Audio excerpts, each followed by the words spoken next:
இன்ப நாள் இது, இனிய நாள் இது.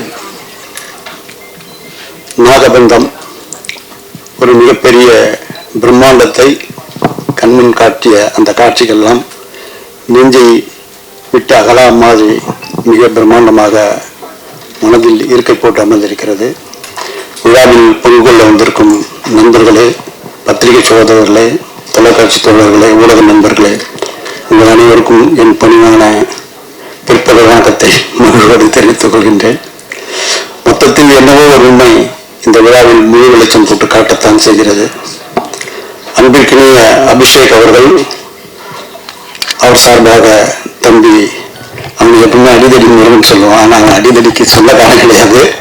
அடிதடியும் படம் எடுத்ததுனால அவனுக்கு அடிதடி முருகன் சொல்லுது. அவனுடைய அன்பளிப்பின் காரணமாக என் பணிகளை எல்லாம் ஒதுக்கி விட்டு இந்த விழாவில் கலந்து கொள்ள வந்திருக்கிறேன். ஒரு சின்ன ஒரு கதை மாத்திரம் சொல்லிடுறேன். அமுதவல்லின்னு ஒரு படம், அது கிட்டத்தட்ட ஒரு 50 வருஷத்துக்கு முன்னாடி எடுத்த படம். அது கிட்டத்தட்ட 40 வருஷத்துக்கு முன்னாடி நான் பாரதியின் தேட்டரில் ரிலீஸ் பண்ணேன். ஒரே ஒரு போஸ்டர் தான் போட்டேன்.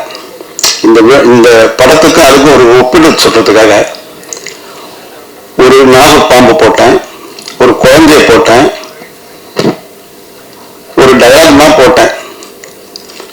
பாம்பு குழந்தை கொஞ்சம் வருகிறதா கொத்த வருகிறதான்னு. அவ்வளோ பெரிய வரவேற்பு, படம் ஹவுஸ்ஃபுல்லாகவே போச்சு. ஆகவே பாம்பு என்று சொன்னாலுமே நாகத்துக்கு ஒரு பெரிய ஒரு அம்சத்தோடிக்கா ஒரு அம்சம் இருக்குது, ஒரு பந்தம் இருக்கிறது. அதாவது நாகத்தை தொட்டு படம் எடுத்த எந்த படமும் தோல்வி விட்டதே கிடையாது. நாக கன்னியாக இருக்கட்டும், எங்கள் குல தெய்வமாக இருக்கட்டும், வெள்ளிக்கிழமை விரதமாக இருக்கட்டும், நீயாவாக இருக்கட்டும், ஏன் நாளைக்கு பதில் சொல்லக்கூடிய நாக வந்த மாபெரும் வெற்றியை ஈட்டி தரும் என்று சொல்லி வாய்ப்புக்கு நன்றி தெரிவித்து